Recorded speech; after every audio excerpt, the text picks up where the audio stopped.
Bonjour, ici Romain Réchrist du blog sortiradursa.fr.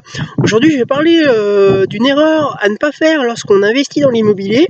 Mais avant, je vous rappelle que vous pouvez recevoir gratuitement ma sélection de livres sur l'indépendance financière en cliquant sur le bandeau qui apparaît sur cette vidéo.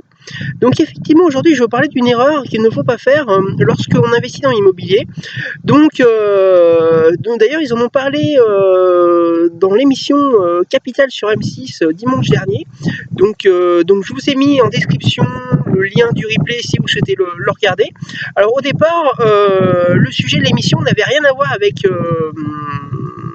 avec l'immobilier ou alors de très loin. C'était sur les huissiers. Donc en fait, trois huissiers ont été suivis dans le cadre de l'émission.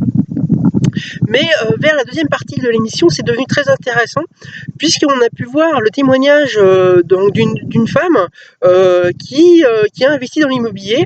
Alors, je vais vous expliquer un petit peu sa situation. Cette personne-là, donc en fait,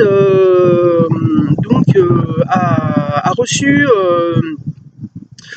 a racheté à crédit la maison de son père lorsqu'il est décédé, et donc elle a décidé de la louer. Donc jusque là très bien, elle a trouvé des locataires, pas de souci. Donc jusque là l'investissement immobilier est parfait, il n'y a pas d'erreur. Bon, après il ne rentre pas dans les détails, dans trop de détails financiers, mais voilà, jusque là il n'y a pas de souci, elle investit dans l'immobilier, elle trouve un locataire, aucun problème. Par contre, l'erreur qu'elle fait, c'est que quelques mois après, elle décide de faire un autre crédit, là à ce moment-là, pour acheter sa résidence principale. Donc finalement, elle se retrouve avec deux crédits, donc un crédit immobilier pour sa résidence principale, un crédit immobilier donc pour la maison de son père qu'elle a racheté, et donc avec un locataire.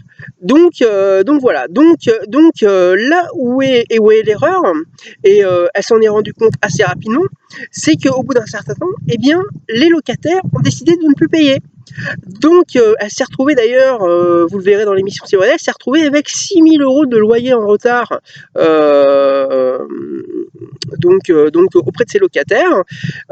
Donc elle cherchait à faire expulser ses locataires, ce qui n'était pas évident, mais passons, ce n'est pas le sujet de la vidéo. Mais par contre, elle s'est retrouvée en fait avec deux crédits à payer, et bien sans locataire, et avec en fait personne qui pouvait l'aider, puisqu'un locataire, forcément, lorsqu'on a un crédit immobilier et qu'on investit dans une maison par exemple, comme elle, un locataire est là en fait pour payer le crédit immobilier, la mensualité du crédit immobilier, et comme ça cela ne permet de s'enrichir, de ne pas payer la mensualité, puisque en gros c'est le locataire qui la paye, et pourquoi pas faire de l'argent. Ça, c'est le but de l'investissement immobilier qui permet de gagner de l'argent et de s'enrichir. Et bien en fait, elle donc suite en fait au non-paiement de loyer de ses locataires, elle s'est retrouvée donc avec deux crédits d'immobilier qui faisaient un total de 850 € par mois, donc de crédit à rembourser. Elle avait deux enfants, elle était seule, elle travaillait comme secrétaire. Donc imaginez, avec son seul salaire, elle devait faire vivre ses deux enfants, payer les deux crédits à 850 €. Donc elle s'est retrouvée dans une situation assez compliquée.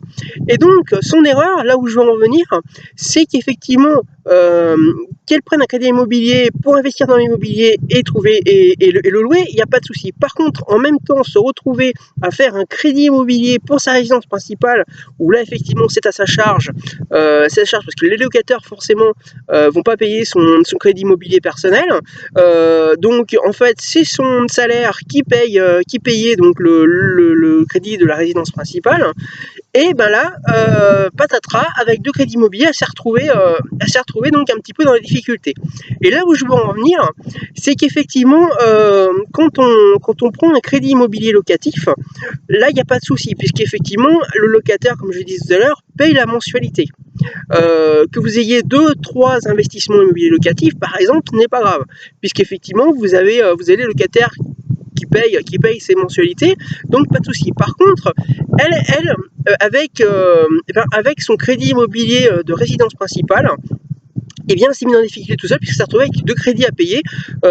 Donc là où je veux en venir de nouveau, c'est que vous ne pouvez pas faire les deux en même temps. C'est assez difficile.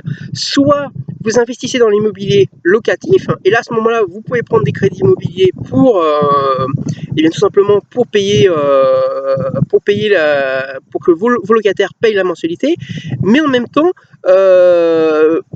soit vous investissez dans votre résidence principale et vous ne faites que ça et vous attendez de finir de la payer, cette résidence principale, pour pouvoir investir dans l'immobilier. Ou alors n'en achetez pas, puisqu'effectivement ça pose des soucis, comme ça peut être pour cette femme, puisqu'après, eh bien, vous pouvez vous retrouver avec plusieurs crédits immobiliers locatifs, plusieurs mensualités, avec aucun revenu en face, et ça peut poser de gros problèmes jusqu'à la vente de la résidence principale, jusqu'à perdre les investissements immobiliers locatifs, tout simplement pour une résidence principale qui ne rapporte rien, tout simplement. Voilà, c'était Romain Christ du blog sortirdu-rsa.fr. Je vous rappelle que vous pouvez recevoir gratuitement ma sélection de livres sur l'indépendance financière en cliquant sur le bandeau qui apparaît sur cette vidéo. Je vous rappelle également que vous pouvez vous abonner à cette chaîne YouTube en cliquant sur le bouton s'abonner qu'il y a en bas à droite de la vidéo. Et je vous rappelle également que j'ai besoin de votre retour, donc si vous avez aimé cette vidéo, n'hésitez pas à cliquer sur j'aime qui est en bas à droite de la vidéo représentée par le pouce levé et de la partager. Voilà, je vous dis à très bientôt.